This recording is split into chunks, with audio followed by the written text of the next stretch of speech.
Assalamu alaikum everyone. I hope you are doing great. So in today's class, we are going to study 2.3.3 evaluate the effectiveness of chemical reactions based on the following characteristics, right?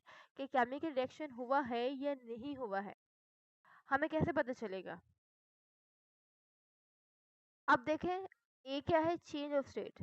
भाई अगर आपके पास कोई भी हमने reactant लिए which is in the gaseous form, ठीक है, वो अगर लिक्विड में चेंज हो जाते हैं तो इससे हमें पता चल जाएगा कि यस रिएक्शन हो गया है। फिर चेंज इन कलर, कुछ रिएक्शन ऐसे होते हैं कि जिनमें कलर चेंज हो जाता है और उससे हमें पता चलता है कि रिएक्शन हो रहा है या हो चुका है, right. Then evolution of gas, ठीक है, कुछ ऐसे रिएक्शंस होते हैं जिसमें गैस रिलीज होती है, for example hydrogen gas, carbon dioxide gas, ठीक हो गया। अच्छा, कुछ ऐसे केमिकल रिएक्शंस होते हैं जिसमें टेम्परेचर में चेंज आता है, राइट, कि हमने क्या किया यहाँ पर, फॉर एग्जांपल ये हमने बीकर ले लिया और इसमें हमने दो रिएक्टेंट्स ऐड कर दिए, राइट। अब जैसे रिएक्शन होगा, ये जो बीकर था ये हॉट हो जाता है।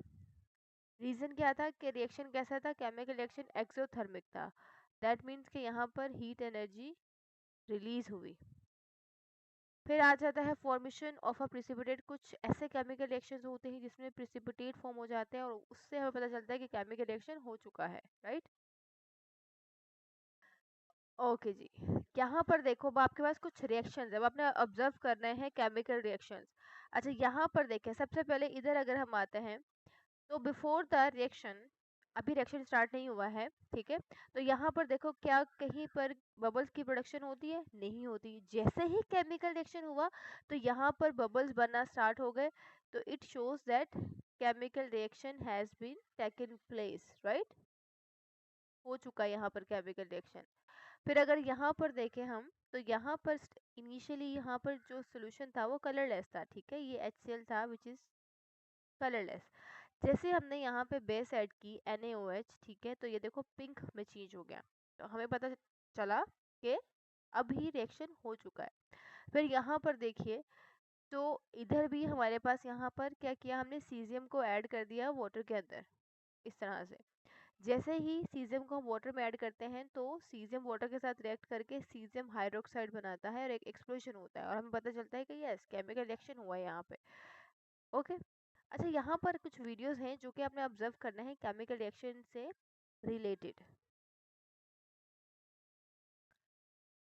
ओके, तो अब यहाँ पर देखें तो इधर हमने क्या ले लिया है?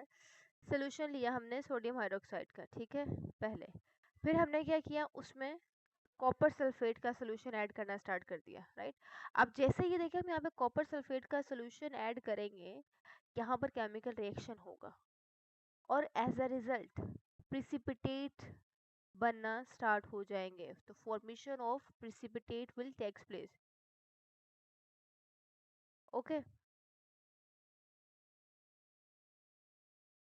अच्छा, यहाँ पर ये जो रिएक्शन हुआ था हमारे पास, इधर इधर रिएक्शन क्या हुआ देखो, हमारे पास यहाँ पे क्या था? कॉपर सल्फेट, ओके, और ये क्या था? NaOH, ठीक है, हमने NaOH के सॉल्यूशन के अंदर हमने कॉपर सल्फेट जैसे ही ऐड किया तो यहाँ पर हमें क्या मिलता है? कॉपर हाइड्रोक्साइड, ठीक है, which is in the solid state, जिसके कि हमें प्रिसिपिटेट मिलेंगे।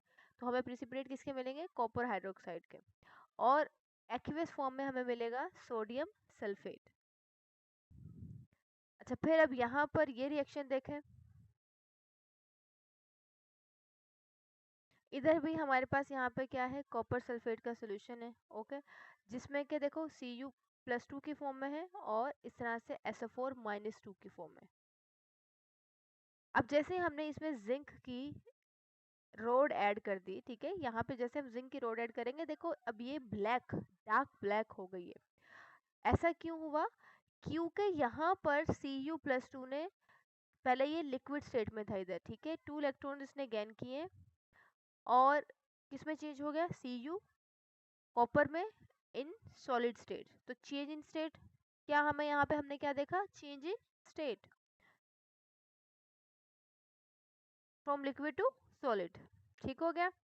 तो अभी हमें पता चल जाएगा कि यस, इसका मतलब कि यहाँ पे केमिकल रिएक्शन हो चुका है, क्योंकि पहले यहाँ पे देखें एक तो जिंक था, यहाँ पे जिंक की इलेक्ट्रोड थी। अब यहाँ पे देखो उसके ऊपर डार्क ब्राउन कलर आ चुका है, एक लेयर बन चुकी है किसकी, कॉपर की। फिर आ जाते हैं हमारे पास जी, यहाँ पर देखे हुआ क्या था, इधर देखो ये हमने लिया है जिंक की, हमने यहाँ पे सॉलिड एक इलेक्ट्रोड ले ली, या फिर हम कह सकते हैं रोड ले लिया हमने यहाँ पे। और अब यहाँ पे जैसे ही इसको रोड को हम क्या करते हैं, इसमें कॉपर सल्फेट के सोल्यूशन में डाल देते हैं। अब इनिशियली अब यहाँ पे दो चीजें नोट कीजिएगा, देखो जब यहाँ पे कॉपर सल्फेट के सोल्यूशन में क्या था, Cu+2 और SO4-2। अब क्योंकि ये कलर ब्लू क्यों था, बिकॉज ऑफ द Cu+2 की वजह से। अब क्योंकि ये Cu+2 देखो यहाँ पे एक्वियस फॉर्म में है, ठीक है, यहाँ पर ये 2 इलेक्ट्रॉन्स को गेन करेगा Cu+2, और किस में चेंज हो जाएगा, Cu में, which is in the solid state. इधर देखो यहाँ पे डिपॉजिट होना स्टार्ट हो जाएंगे Cu कॉपर के इस तरह से मॉलिक्यूल।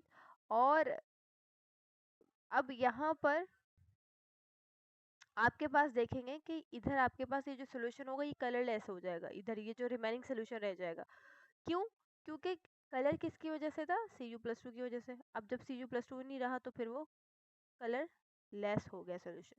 बट यहाँ पर आपने देखा क्या, from liquid to solid state, तो change in state takes place. फिर आ जाता है यहाँ पर, अब इधर देखिए हमने कहा था production of gas takes place, ठीक है, कुछ ऐसे केमिकल रिएक्शन होते हैं जिसमें गैस की फॉर्मेशन होती है। तो इधर जब हम आयरन को रिएक्ट करवाते हैं हाइड्रोक्लोरिक एसिड के साथ, तो हमें मिलता है आयरन क्लोराइड और हाइड्रोजन गैस रिलीज होती है, राइट। तो जैसे ही यहाँ पे हाइड्रोजन गैस रिलीज होगी, अब हमें कैसे पता है कि हाइड्रोजन गैस रिलीज हो चुकी है, क्योंकि आपको पता है ये गैसियस फॉर्म है, तो क्या हमें नजर आती है, नहीं, इसका कलरलेस। तो अब हम कैसे फाइंड करेंगे कि भाई हाइड्रोजन गैस की प्रोडक्शन हो रही है या नहीं। तो अब यहाँ पर देखिए, ठीक है,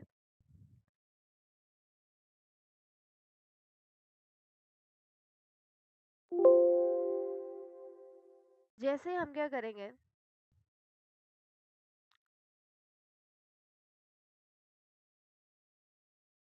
आयरन को हमने ऐड करवाया इधर, ठीक है, इधर देखें तो ये आपको ये बबल्स बनना स्टार्ट हो गए, है ना। यहाँ पे हाइड्रोजन गैस की फॉर्मेशन हो रही है। अब क्या होगा कि अब इसको चेक करने के लिए हम क्या करते हैं, ये देखें पॉप साउंड प्रोड्यूस होता है, आपने यहाँ पर ठीक है। तो हम यहाँ पर जैसे ही फ्लेम टेस्ट यहाँ पर हम करेंगे, तो जैसे ही यहाँ पर क्योंकि हाइड्रोजन गैस रिलीज हो रही है, ठीक है, हमने यहाँ पे फ्लेम ऐड की तो पॉप साउंड रिलीज हुआ। फिर नेक्स्ट आ जाता है हमारे पास, इधर ये देखें, इधर भी है हमारे पास क्या था, एल्यूमिनियम फॉइल थी, और इसको हमने डाल दिया है एसिड के अंदर, ठीक है। तो यहाँ पर देखो एल्यूमिनियम फॉइल क्या है, हमारे पास मेटल है, ये क्या है, एल्यूमिनियम फॉइल है, और इसको हमने क्या किया, इधर HCl के अंदर ऐड कर दिया, राइट। अच्छा, अब यहाँ पर देखें, जब भी हम किसी भी मेटल को एसिड के साथ रिएक्ट करवाते हैं तो हमें यहाँ पर हाइड्रोजन गैस की प्रोडक्शन होती है, हाइड्रोजन गैस बनेगी। अब हमें कैसे पता हाइड्रोजन गैस बनेगी, हमने यहाँ पे क्या किया, इस बलून को फिक्स कर दिया। ऑब्वियस सी बात है, जैसे ही यहाँ पे H2 फॉर्म होगी इस तरह से ऊपर की तरफ मूव करना स्टार्ट कर देगी। अब जैसे जैसे हाइड्रोजन गैस रिलीज होती रहेगी ये ऊपर मूव करती रहेगी, और ये बलून जो होगा ये ब्लो अप होना स्टार्ट हो जाएगा। ओके, ये देखो इन्फ्लेट हो रहा है, एक्सपैंड होता होता जा रहा है, जैसे जैसे हाइड्रोजन की अमाउंट इंक्रीज होती है, इस तरह से। ये देखें आप, ये बबल्स बन रहे हैं, इसका मतलब यहाँ पे गैस रिलीज हो रही है, विच गैस, हाइड्रोजन गैस, ठीक हो गया।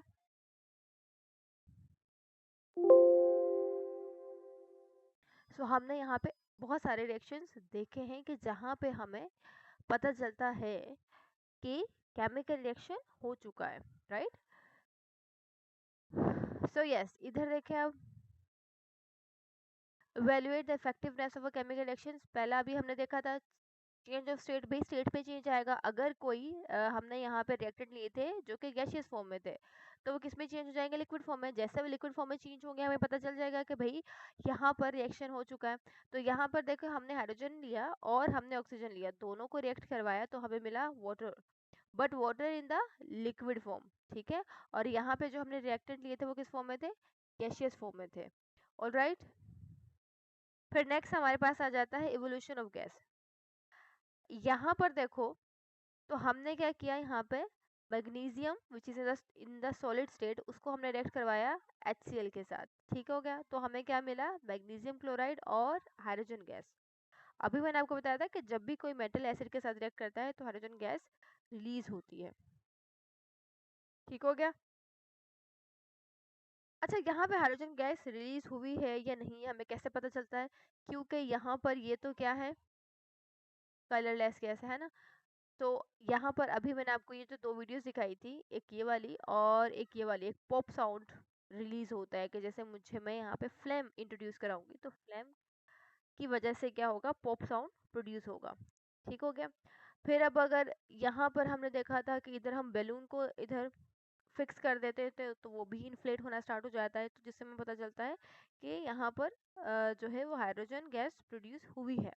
फिर थर्ड आ जाता है फॉर्मेशन ऑफ अ प्रिसिपिटेट। ठीक है, इधर इस रिएक्शन में हमने देखा था कि प्रिसिपिटेट बन रहे थे इधर, है ना।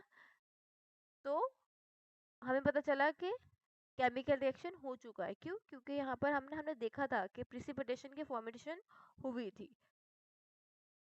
ओके, यहाँ पर हमारे पास क्या है, lead nitrate when it will react with the potassium iodide it will form lead iodide. ठीक है, तो लेड आयोडाइड के हमें क्या मिलेंगे, यहाँ पे प्रिसिपिटेट्स मिलेंगे, प्लस हमें क्या मिल जाएगा, पोटेशियम नाइट्रेट। ठीक हो गया।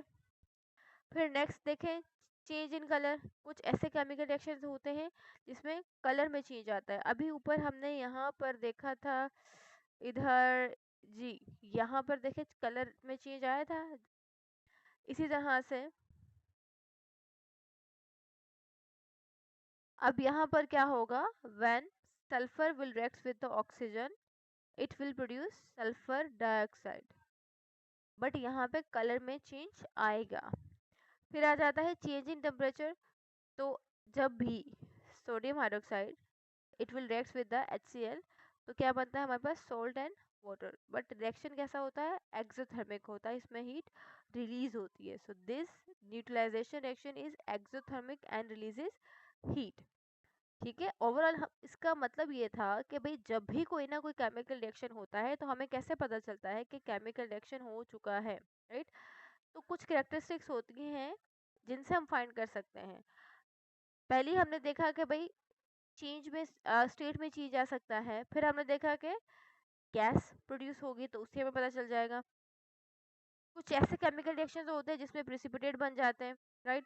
फिर कुछ ऐसे केमिकल रिएक्शंस होते हैं जिसमें जो है वो कलर में चेंज आता है, तो हमें पता चल जाता है कि यहाँ पर रिएक्शन हुआ है। और कभी ऐसा होता है कि हमारे पास जो जिस एपरेटिस में या जिस बीकर में जिस फ्लास्क में हम रिएक्शन करवा रहे होते हैं वो बहुत ज़्यादा हॉट हो जाता है, तो उससे भी हमें, जब हम टच करेंगे तो ऑब्वियसली हमें पता चलेगा कि ये बहुत ज़्यादा हॉट हो चुका है, तो उससे भी हमें पता चलेगा कि यहाँ पर केमिकल रिएक्शन हो चुका है। ठीक हो गया।